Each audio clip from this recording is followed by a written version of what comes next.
Hi, everybody. Okay. Since Richard was forcibly removed from his barracks room and his life was taken from him brutally. And so let's see if everything is working. Today was an amazing day. Happy birthday, U.S. Army. Happy birthday, U.S. Army. The celebrations were amazing. They were just so amazing. Um, we would go up into DC and watch the tattoos, which is like military parades, the fife and drum corps. It really such an honor to watch, our military with esprit de corps and, Richard's father, Lieutenant Colonel retired, Robert Halliday. He was so honored to serve a year with the Old Guard. Normally it's just a year. You have to be selected. You have to have a very, very good record. Of course, he's a hero. He has an amazing record. And he was chosen to serve with the Old Guard. And wow, what an amazing experience that was for me as well as for him.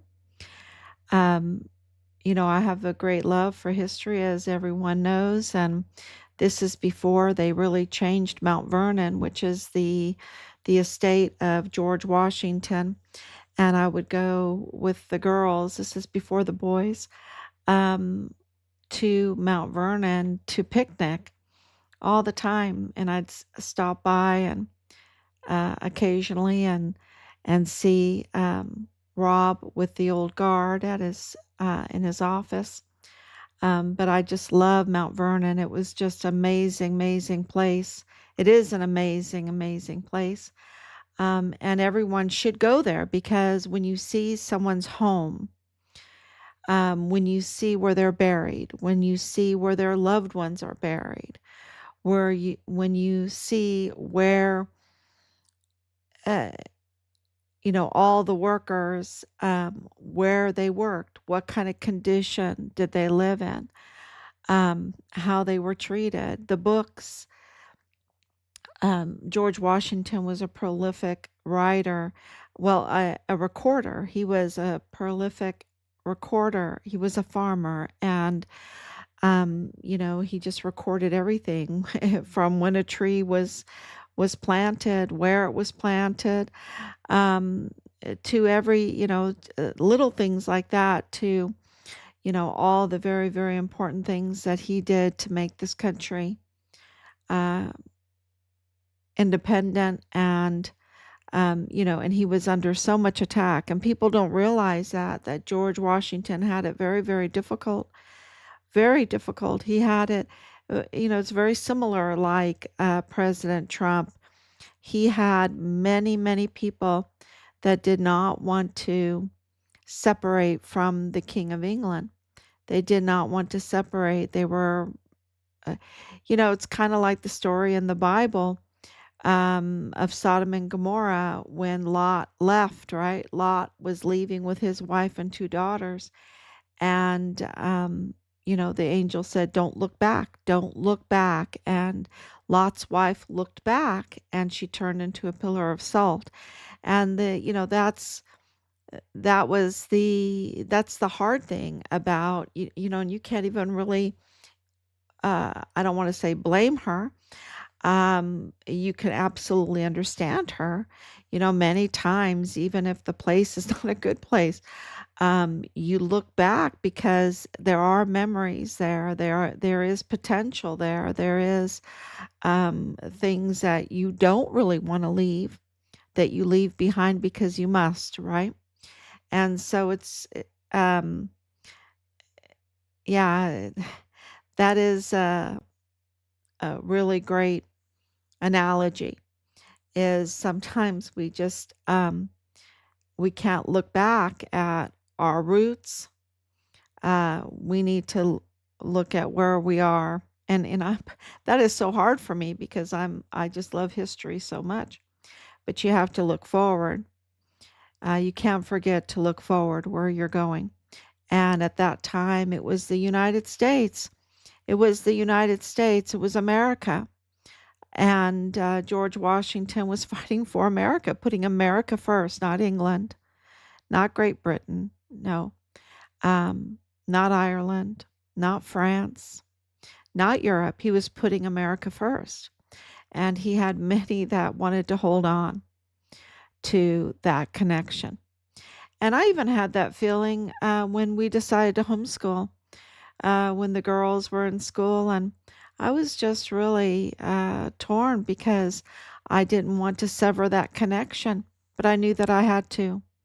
I knew that I had to do it, that I was called to do it. Not everyone's called to do it. I was. And so, but it was very, very difficult. It wasn't like something easy. Yeah, I had a lot of tears over it, but I did it, and what a blessing, and what a blessing, and because George Washington did the same thing, I don't think that it was easy for him to say, no, we're going to be independent. We're going to be independent. We're going to take care of ourselves. Um, I think that was really, especially with all of the harassment, I mean, they even there was mutiny against him, and there was real financial challenges. I mean, our military sure didn't look as good then as they do now.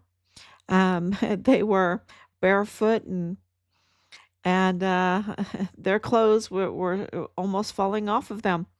Um, it was so they just didn't have supplies. So he had a lot of challenges, and to see how far our army has come, and of course we have the mutiny still, we have the challenges still, and we see that in Richard's case.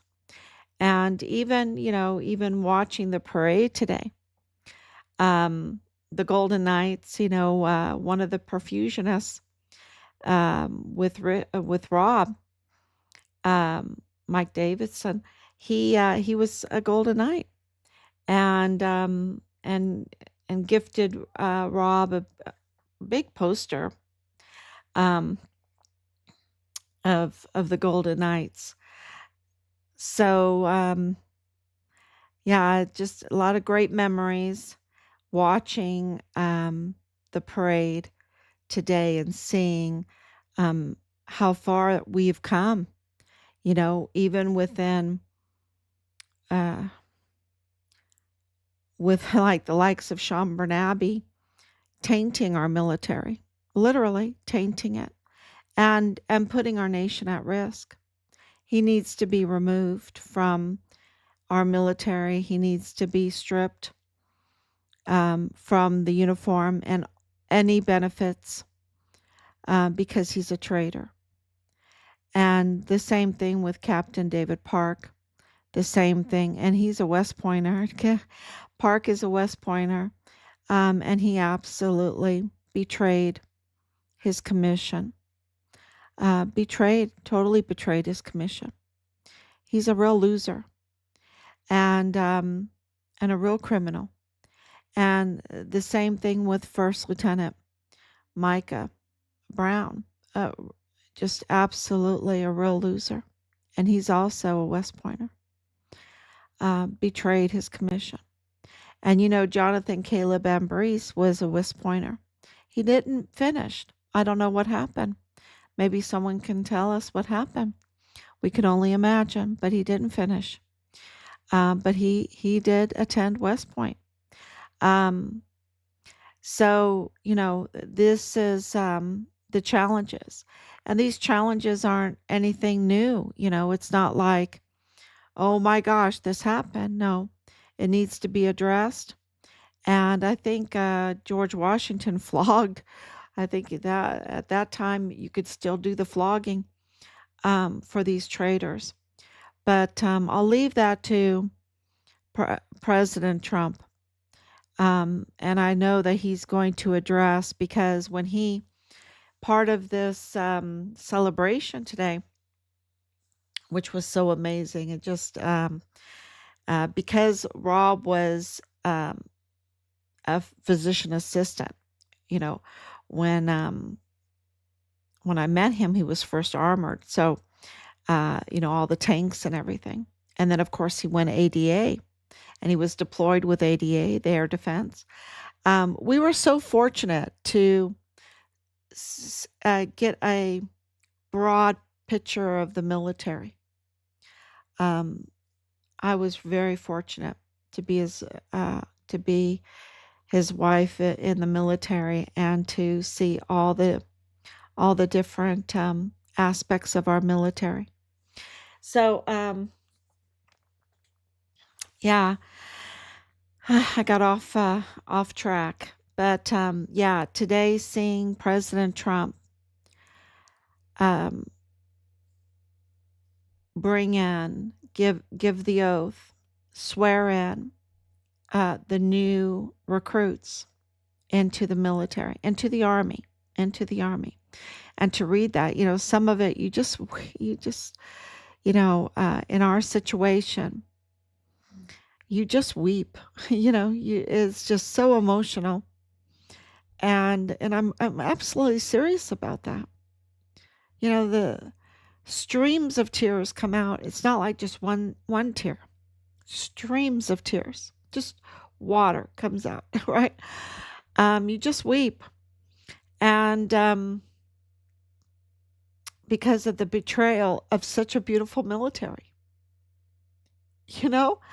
How can you betray this when this is why this is so important, to see this all together, to understand what our country is and who we're defending, to see them all. It's so beautiful.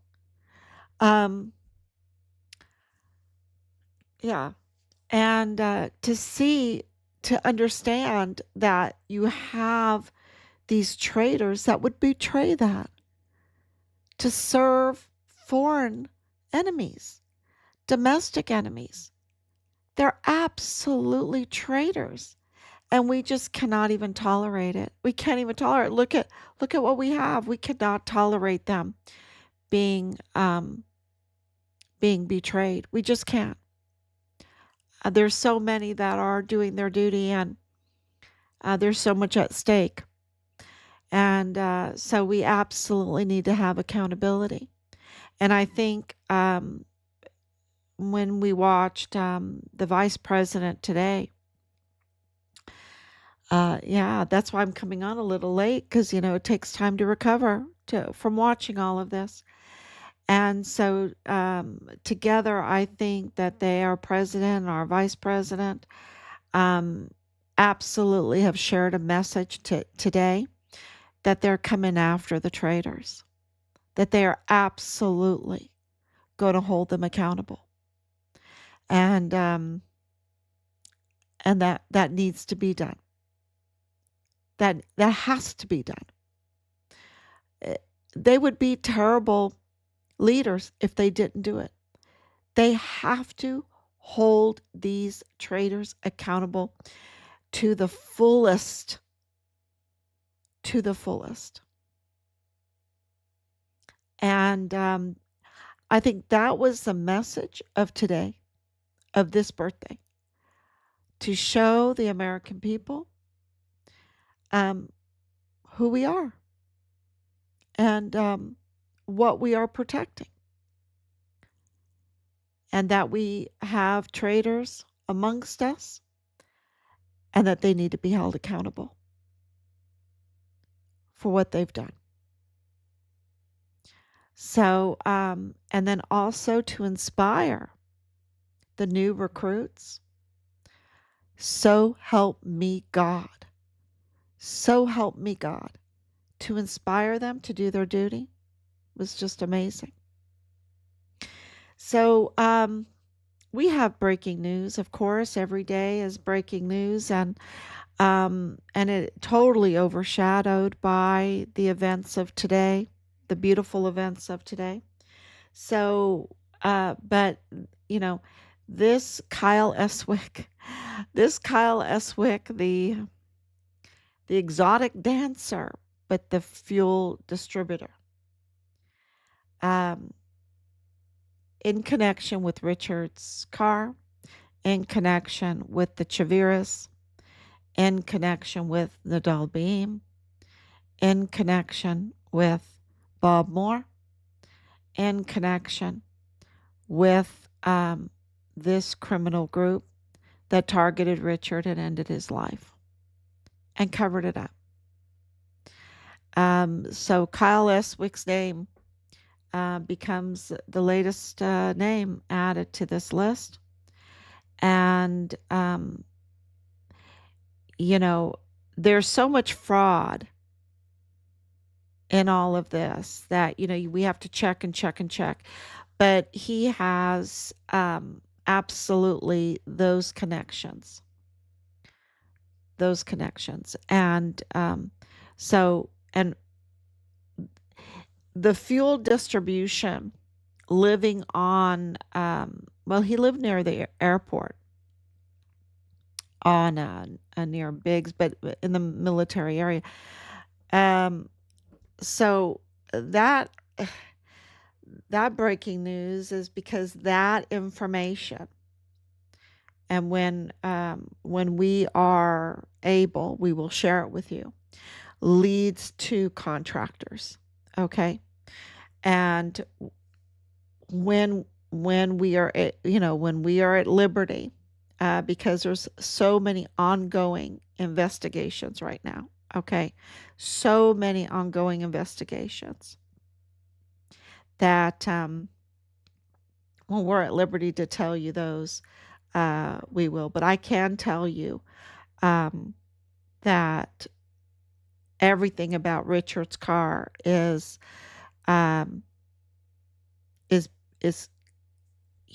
also being revealed. And we're almost at 5 years.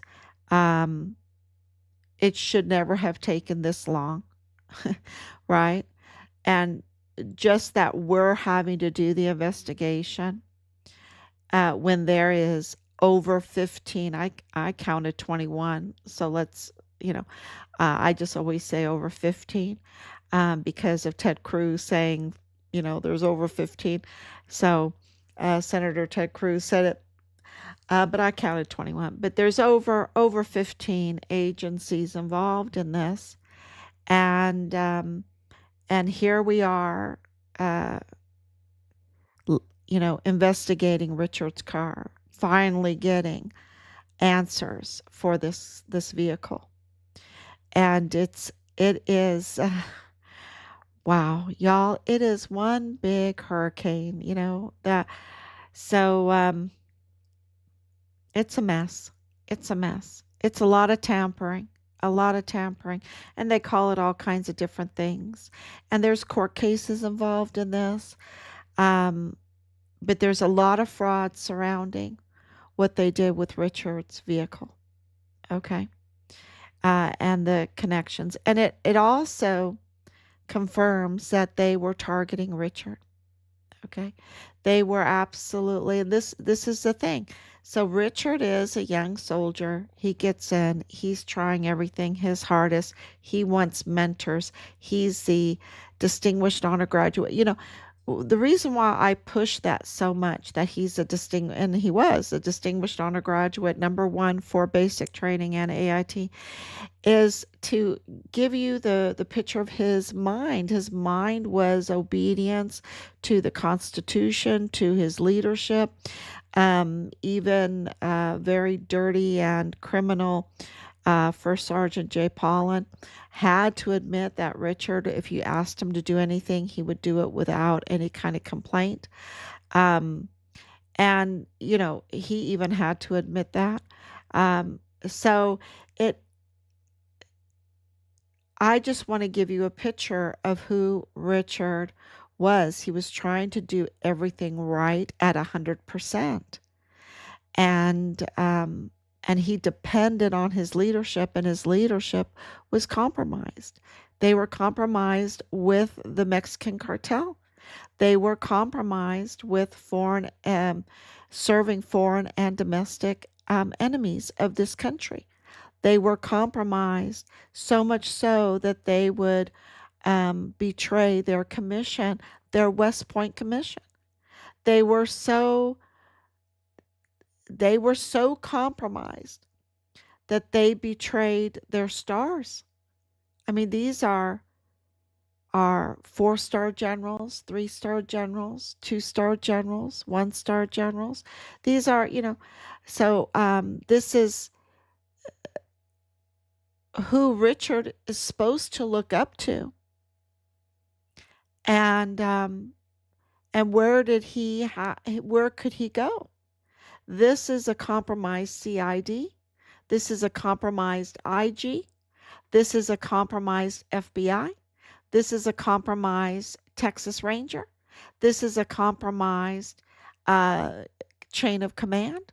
This is a compromised El Paso Police Department. This is a compromised um, 15 plus agencies, ATF, Homeland Security. It was so compromised. And where was a young soldier that wanted a mentor, that was ready and wanting and willing to be obedient, to follow orders, to defend the Constitution? Where was he to go when there were so many violations around him that were harming children in the worst ways, the worst type of crimes against children? And this is what Leilani Hart confessed to in her affidavit, her notarized affidavit that was in the hands of the CID and the FBI. And the FBI,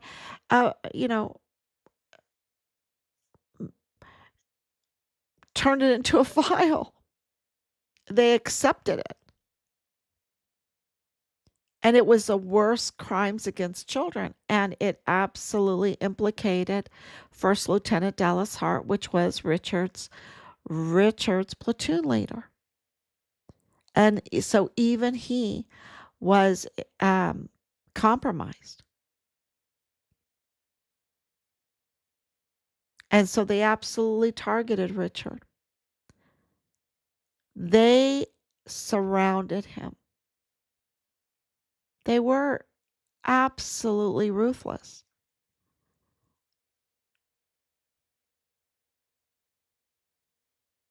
And so what, you know, um, this cannot be tolerated. Just cannot be tolerated. That our young volunteer sons and daughters join the military and have nowhere to go, that they are surrounded by mutinous traitors to our beautiful country.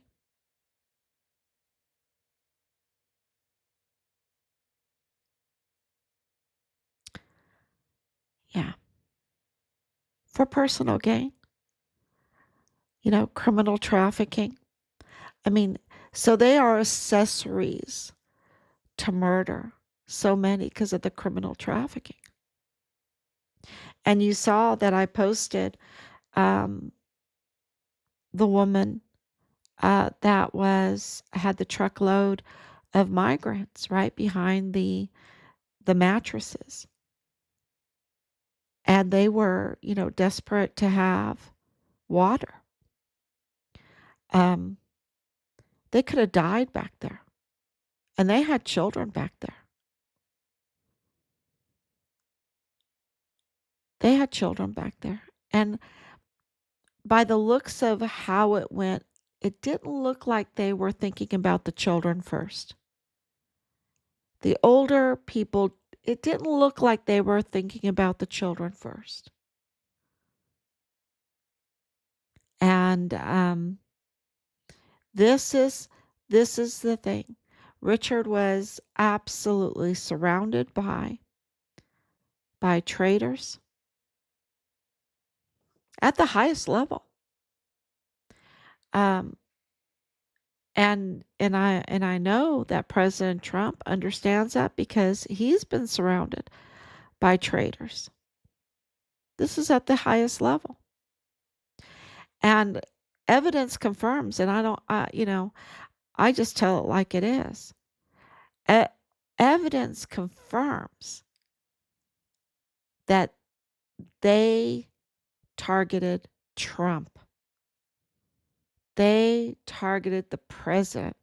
And the reason why they targeted Richard is because the president um, was investigating. He was doing what he did today, the most marvelous thing, putting America first. He was putting America first, and so was Richard, and that's why they were targeted. And that's not me. That's not my opinion. That is absolutely what evidence shows and confirms. So, the ridiculousness of this king thing, this no king or whatever. I mean, uh, are you kidding me? This country doesn't have a king. It's just such a joke. It's such a joke. And this from the people that, without one vote, just brought in Kamala Harris. I mean, uh, are you kidding me? They are such a joke. They have no logic skills. They need to go back to school. They need to go to classical education and do their grammar over again and their logic over again, their rhetoric and their debate, because they sure didn't learn it. It's like the lost tools of education. Yeah. The lost tools of learning. Yeah. They don't have logic skills. I mean, it's just no kings. What are you talking about? And so they're just ridiculous. And this today, I think it was a real um, good message from President Trump, having a long discussion um, with the president of Russia. Sorry, Putin. Um, to end these wars. To end these wars, and let's do something productive instead of destructive. And let's save these migrants from being, just like Richard was surrounded. These migrants, they think, oh, okay, I'm going to get all this free stuff or whatever, but they're falling into a trap. They're falling into a trap. Why these billionaires? This is what really is, riddle me this. Why is a billionaire spending organizing, so taxpayer money, because it's taxpayer money, going to these NGOs, funding these NGOs to give money to these migrants and legal aid and housing and, you know, all of that, um, to be illegal.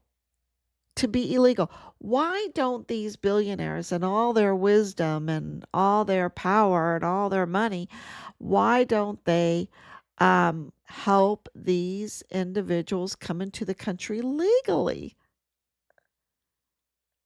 I mean, they're giving them legal aid right now anyway.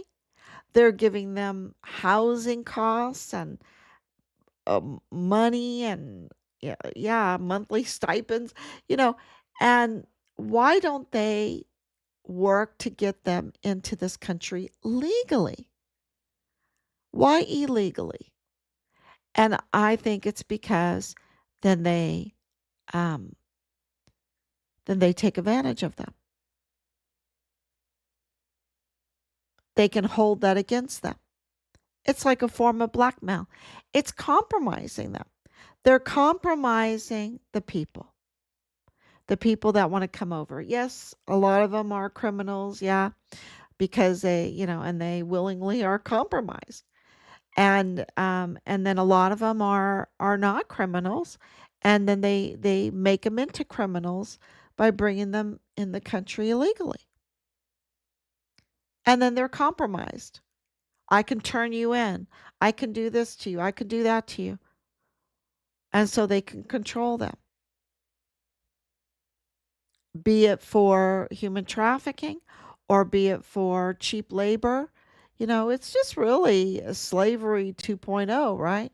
It's slavery 2.0. Um, and and if you really study slavery 1.0, you absolutely know that it costs a lot of money to bring the slaves into the country, a lot of money to house them. They were even given spending money. People don't understand unless they go back and read um, um, George. Of course, George Washington's records, they really expose it. Gunston Hall, I'm thinking about Gunston Hall, George Mason. George Mason writes, his foreman wrote all about that. It's very interesting how expensive it was. And like the Irish slaves that, or the Irish that didn't come as quote unquote slaves, um, their conditions were really bad, and so many died. And that, yeah, it was just so, and I'm just telling you what's in the records if you go read the records. But this 2.0, they're doing the same thing.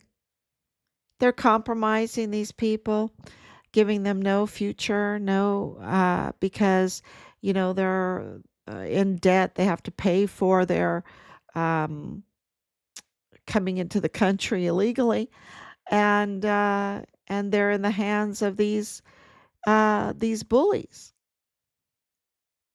I mean, anyone that stuffs people behind mattresses are just inhumane jerks. And then to bring them illegally, that makes them double jerks. So, yeah, they need to all leave and then apply legally to come into the country. It needs to be very controlled so that when they come into the country, they can breathe relief. They don't have to look over their shoulders. They don't have to use fake social security numbers. They don't have to be bullied by people that made them into criminals. They don't have to do what they say. They don't have to be paid cheap labor. They're free then, right? They're free. So, yeah, I just think it's very obvious. The bad intentions of these people that, oh, the Annunciation House uh, funding, that came from El Paso Community Foundation. El Paso Community Foundation gave over $200,000 to the Annunciation House. And it's a mess. It's a total mess. So those are ongoing investigations. We are privy to that because we're part of that case. Um, and I can tell you it's a mess. And it really, um, when you're part of a case like that, all the little details are most of the little details, some of the even some of the little details, it really reveals how ruthless and how inhumane these these billionaires are for personal gain, right? They're just Scrooges, right? They're just Scrooges. They just want to count their little gold coins on their table. Of course, that's not how it is now. It's like Bitcoin and, you know, uh, contracts and property and all water rights or water control, being part of the water mafia. It's just a little bit different today. But um, Yeah, so I just wanted to give you the breaking news. It's kind of overshadowed by today's birth and Flag Day events. But yeah, everything is coming together with Richard's car and, with his phone too. But the car is a big deal because there's a lot of fraud involved, and the name is Kyle Estwick. Kyle Estwick, who was living on Fort Bliss, um, a distributor, but also a an exotic dancer. Okay, and I don't like that word, exotic dancer. A stripper, a male stripper. I mean that would be. Um, so that really. Uh, were they best friends uh, with Belen Rocha? Were they best friends with Leilani Hart? Were they best friends with Dallas Hart? I mean, because he liked football too. So this is a lot of fraud. And when we are able to tell you because of the investigations going on, we will absolutely tell you more of those details because, people have been asking us for years about Richard's car. And so now it's finally coming out. So thank you so much. And please, thank you, Anicia, for coming on. And thank you, Danielle, for coming on. And it's just been an amazing day and emotional day, an emotional day. But a really happy one to see our military like that again, and to see those the singers and the fireworks and to see that again. President Trump just does it right. He just does it right. That was magnificent. And I don't care. Oh, even Fetterman, Senator Fetterman, isn't he a senator? He said, I don't care if you're on the left or the right. That was absolutely beautiful. And every one of our sons and daughters in the Army need to be celebrated. And the Army needs to be celebrated today. And our country needs to come together. And, that was just so beautiful because that's exactly what this kind of parade, this kind of bringing everyone together does. It brings us together as Americans. And it's been a long time since we've had that feeling. It was amazing. So, and that's why it was emotional. It was really a happy emotion. And it was absolutely to us and to many other victims of the last few years, uh, um, many years, to give us a message that um, these enemies, these traitors, are going to be held accountable. So that was another message that we got, and that is absolutely necessary. So we're going to hold them to it. We don't want to keep on just getting messages. We want the actual accountability, and we want our son's remains. So, so that was a very powerful day. Thank you so much for coming on. Thank you for sharing. And I'm happy that things are getting kind of, well, President Trump gave us a clear message today that the Israel Iran war is just that. And he hopes that they solve it real quick. They solve it real quick, and that the Russian Ukraine war is just that. And he hopes that they solve it real quick, and that he has no intention of dragging us into a new war. Um, so I hope that that is the case. I'm really praying that that is the case because really, um, Mexico is our biggest threat. Mexico, because it's right there in El Paso. It's right there in El Paso, y'all. It's the cartel. And it is, until El Paso is no longer a failed city, we have our work cut out for us here and in our military too to hold these traitors accountable. I want to see um, Sean Bernabe. He needs to be court-martialed. Mealy, McConville, Garrett, so many. Donna Martin absolutely need to be court-martialed. So we have our work here at home, and we don't need any new distractions. They can handle that too. And I think that was all deceptive anyway. I think it's a power struggle, deceptive, you know. Um, anyway, so thank you so much. God bless you, and I will be back.